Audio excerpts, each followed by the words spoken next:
Mr. Harbaugh, excuse me, Harbaugh, will you introduce yourself, please? You bet. Is this on? Got it. Thanks, Martin. Thanks to the Star Community Foundation. Thanks, Marilyn. And I think most of all, thank you for coming. This is democracy made real. And it reminds me of something I learned in the Navy flying intelligence missions off of North Korea. That was the first half of my career. And it's this essential truth about Americans rising to the occasion in moments of crisis.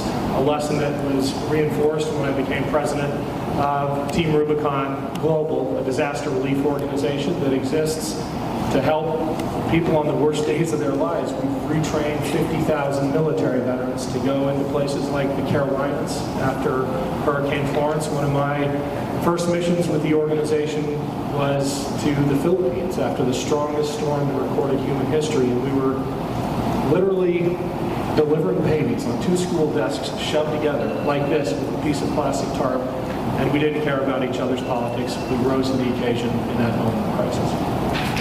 Thank you. Mr. Harbaugh, this is the first time I've had this many questions for one candidate from the audience. And they range from... Pick the easiest one.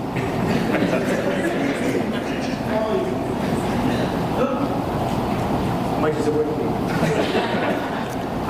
They range from, why are we still in Afghanistan? What will you do about redistricting? Would we fund federal infrastructure by selling bonds as they did in the 30s? And then there were questions about the health care, which is the one you seem to focus on more in your response. And though Mr. Harbaugh cannot answer all those questions because I couldn't meld them all together, I would really hope that the writers would see Mr. Harbaugh after this seating on the dais and engage him on the question that you have.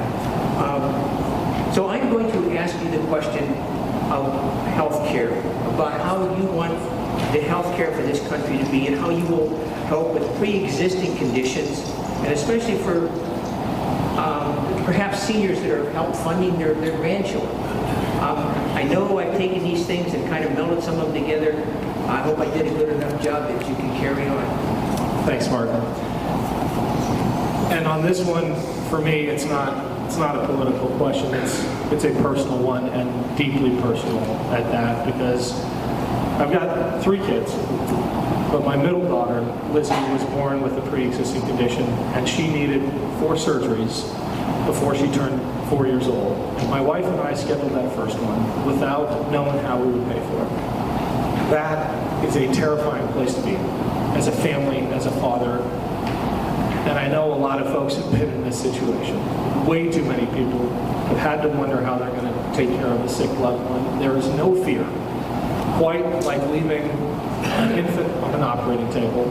And that was my job for Lizzie's first surgery. And retreating to the waiting room and having all of that worry and concern about how that procedure is going to go, but then having added to that the fear that that decision is going to bankrupt your family.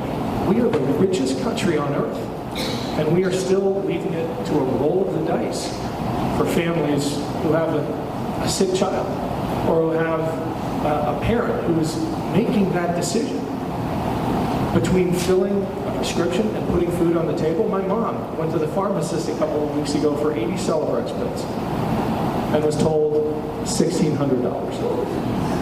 And she came home without it. Like millions of seniors across this country facing that impossible choice.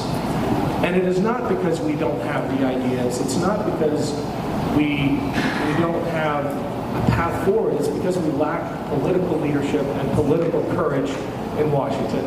And I'm running against someone who's not here, I should point out, but has voted 13 times to take away protection for pre-existing conditions from little girls like my daughter. He took $123,000 from the insurance industry and then voted to strip health care from nearly 500,000 Ohioans. That's what's at stake. This is a life and death election. Thank you.